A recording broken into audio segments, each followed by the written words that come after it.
시편 18편 30절 말씀입니다. 모두 한 목소리로 함께 합독하시겠습니다. 하나님의 도는 완전하고 여호와의 말씀은 순수하니 그는 자기에게 피하는 모든 자의 방패시로다. 아멘.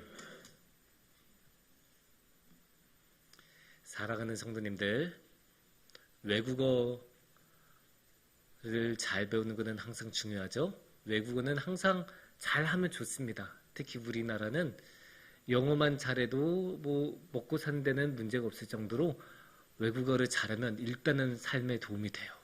그러면 외국어를 잘 할 수 있는 방법이 무엇이 있을까요? 열심히 학원을 다니는 방법도 있을 거고, 열심히 단어를 외우는 것도 방법이 있을 거고, 여러 가지 방법이 있겠지만 제가 이 자리에서 한 가지 비법을 알려드리겠습니다. 우리 모두가 사용할 수 있는 비법인지는 모르겠는데 이것만 하면 외국어 실력은 확실히 늘어요. 그건 뭐냐? 외국인하고 결혼하면 됩니다. 확실히 늘어요. 자신 있게 말씀드릴 수 있어요. 왜냐?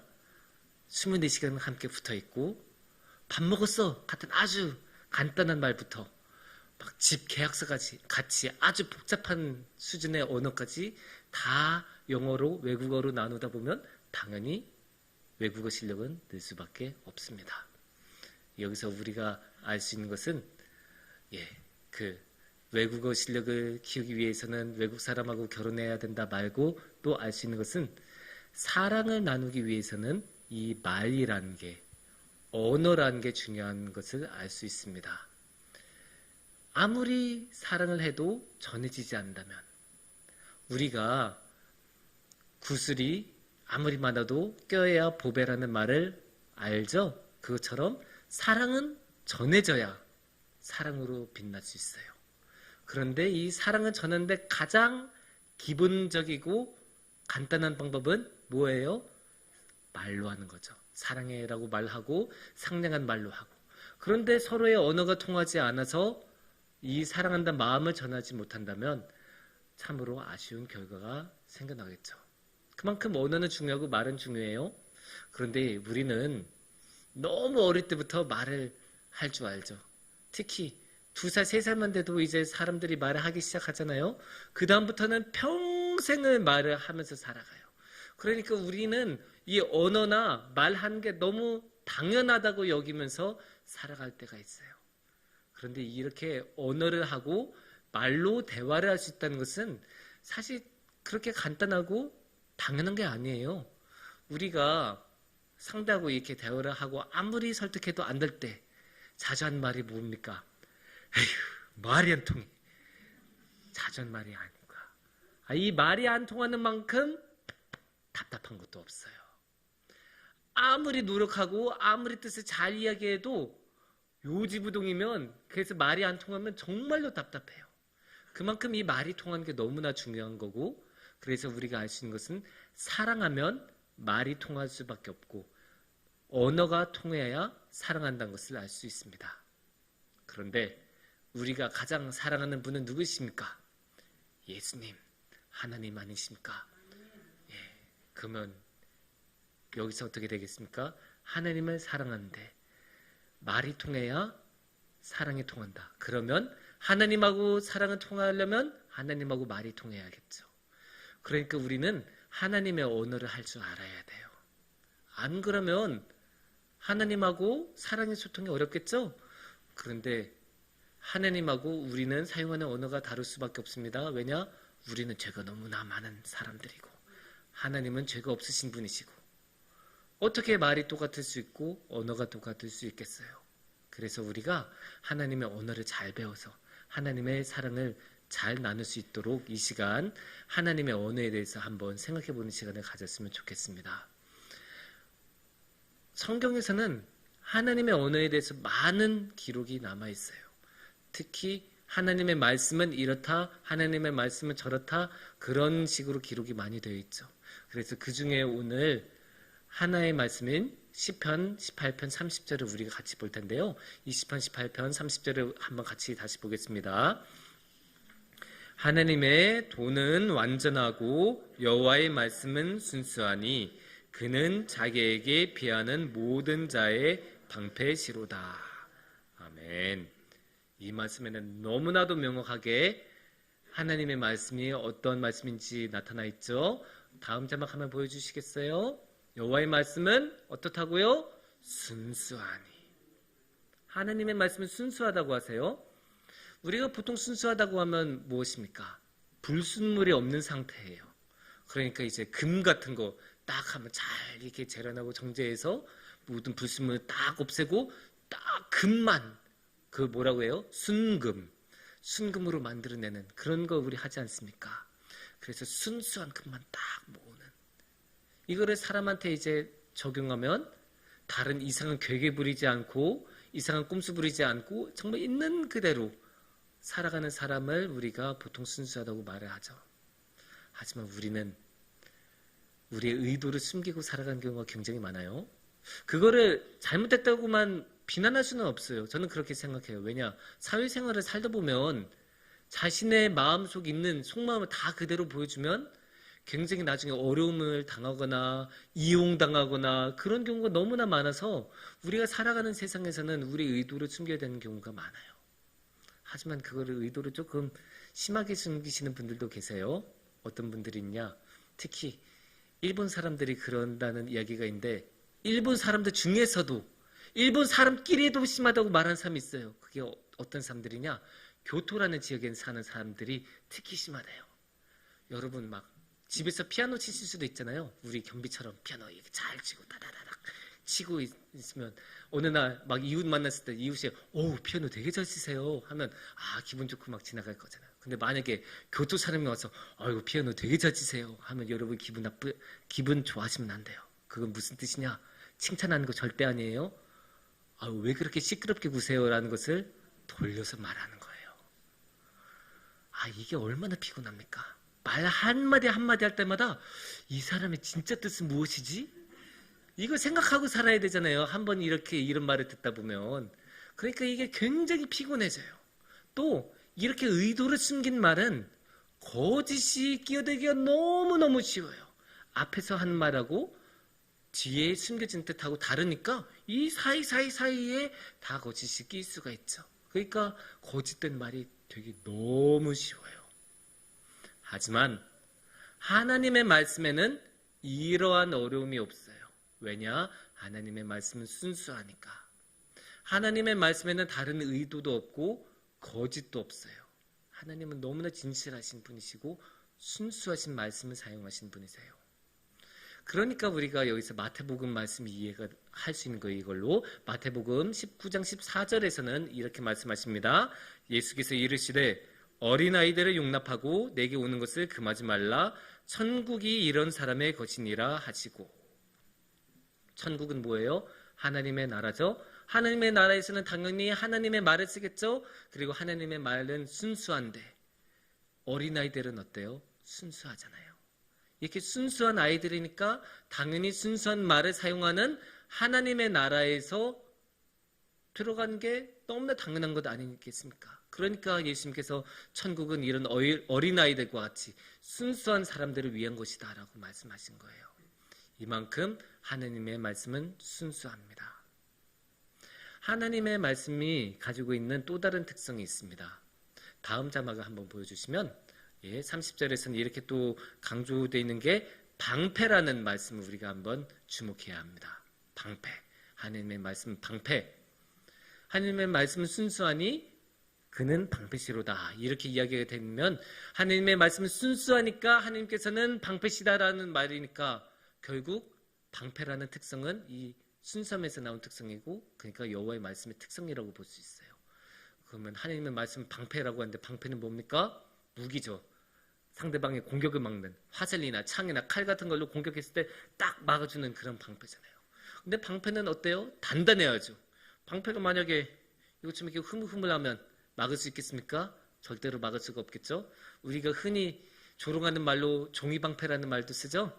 그건 전혀 이제 기능하지 못한다는 말이니까 방패는 어때요? 정말 단단하고 강력해야 합니다. 그런데 하나님의 말씀이 방패라는 건 결국 뭡니까? 하나님의 말씀은 힘이 있고 강하고 능력이 있다는 말씀 아니겠습니까? 누가복음 1장 37절에서는 이렇게 말씀하십니다. 대저 하나님의 모든 말씀은 능하지 못하심이 없느니라. 능하지 못한 게 없대요. 그러니까 뭐든지 하실 수 있는 말씀. 이것만큼 하나님의 말씀이 능력이 있다는 것을 보여주는 말씀은 없을 거예요. 정말 하나님의 말씀은 능력이 있고 모든 것을 해내세요. 근데 여기서 놀라운 게 있죠. 하나님의 말씀은 어떻게 하신다고요? 방패이세요. 그러니까 하나님의 말씀은 이렇게 능력이 있으신데 그 능력을 하나님의 자신을 위해서만 쓰는 게 아니라 어떻게 쓰신다고요? 우리를 지켜주기 위해서 방패로서 우리를 지켜주시는 그런 말씀이라고 하니까 이게 얼마나 은혜롭습니까? 근데 여기서 이게 너무나 중요한 게 이 말씀은 우리에게 참으로 많은 용기를 주는 말씀이에요. 우리가 너무나 연약하고 힘이 없지 않습니까? 우리가 살다 보면 당연히 어려운 일도 겪고 힘든 일도 겪는데 우리한테 힘이 없으면 어떻게 해요? 당연히 지치고 쓰러지고 그런 어려운 일을 딱 당했을 때 넘어질 수밖에 없죠. 그러니까 우리는 삶에 불안이 있을 수밖에 없어요. 무슨 일이 있을 때마다 픽픽 쓰러질 수밖에 없으니까. 또 이거 가면 이런 일이 일어나면 어떻게 하지? 떨 수밖에 없죠. 하지만 하나님의 말씀을 지켜주신다고 해요. 그러니까 그런 힘든 일이 일어나도 어려운 일이 일어나도 걱정하지 않아도 돼요. 왜냐? 하나님이 지켜주시니까. 하나님이 보호해 주시니까. 우리가 액션 영화 같은 거 보면 일대종사 같은 영화 제가 되게 좋아하는 영화인데 거기 보면 어때요? 그 주인공 연문 양조위라는 배우가 딱 연기하는 그 연문이라는 주인공은 상대방이 20명, 30명이 와서 자신을 때리려고 몰려와도 전혀 겁먹은 게 없어요. 왜냐? 자신의 실력이 있고 능력이 있으니까. 아무리 30명이 공격해와도 다 쓰러뜨리고 다 수평으로 만들고 자기만 혼자 수직으로 끝까지 서 있을 자신이 있으니까. 그러니까 걱정하지 않아요.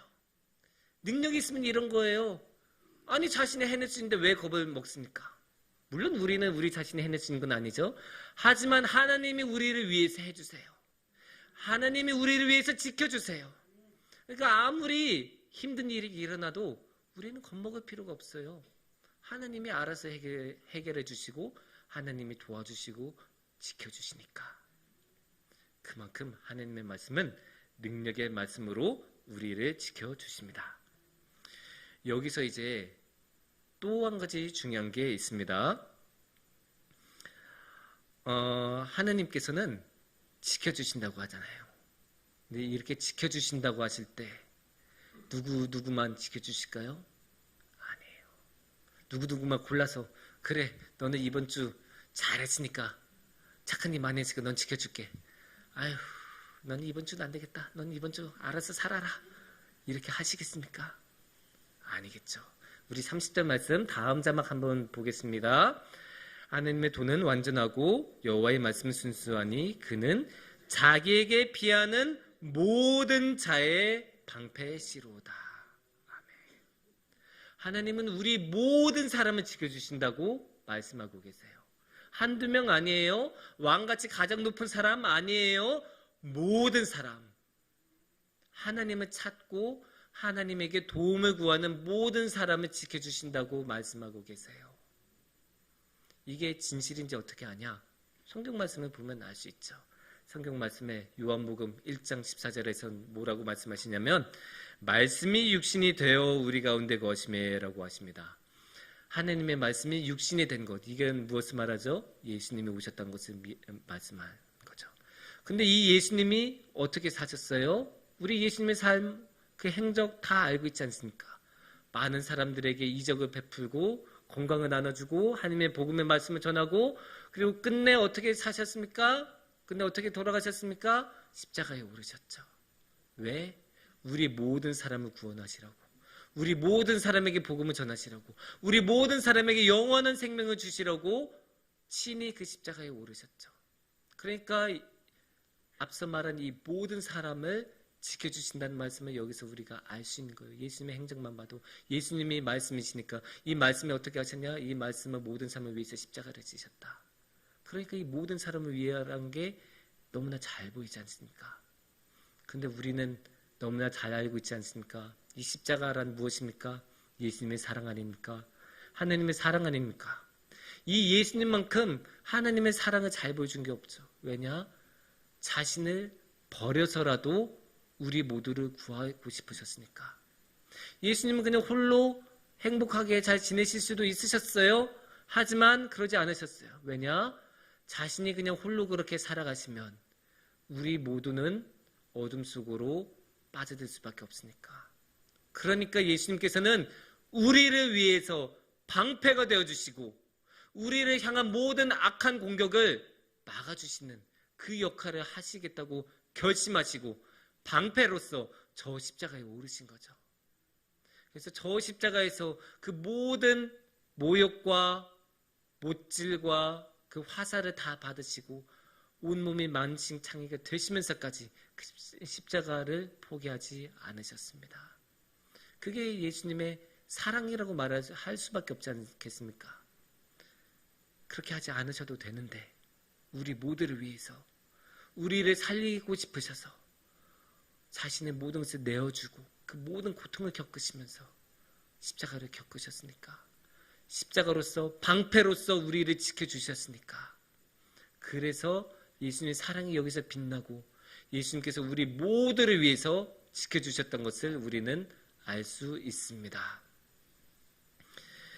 그만큼 예수님은 우리 모두를 위해서 방패를 드시고 십자가를 지시고 사랑을 나눠주시는 분이십니다. 우리가 이 예수님을 항상 마음에 품고 이 말씀으로 살아갔으면 좋겠습니다. 사랑하는 성도님들, 우리는 참으로 힘든 세상을 살아가고 있죠. 우리의 능력으로는 어떻게 할 수 없는 게 너무나 많은 세상에서 살아가고 있어요.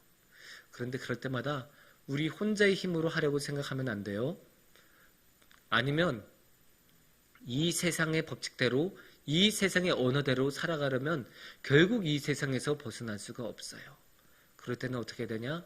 주님을 바라보고 하나님의 말씀을 바라보고 하나님의 언어로 살아가야 합니다. 그래서 하나님의 언어로, 하나님과 통해서 하나님의 사랑으로 살아가야 합니다.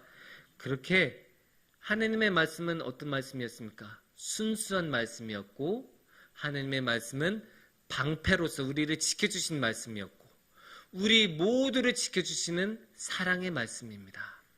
이 말씀을 우리가 품고 이 말씀으로서 우리도 살아갔으면 좋겠습니다. 그래서 우리도 순수하고 다른 사람을 지켜주고 사랑하면서, 모든 사랑은 사랑하면서 살아갔으면 좋겠습니다. 그렇게 우리가 모든 사람, 그러니까 우리 주변에 있는 모든 사람만이 아니라 저 멀리 인도네시아 땅에 있는 그 사람들까지 함께 사랑하면서 그 사람들까지도 주님의 십자가로 소개하고 이끌고 나누면서 그렇게 사랑을 함께 나누는 우리 모두가 되었으면 좋겠습니다. 그렇게 우리가 하나님의 말씀으로 살아갈 때 하나님께서는 우리와 함께 해주시고 우리와 그 영원한 사랑을 나누시면서 우리와 영원히 함께 해주실 것입니다. 함께 기도하겠습니다.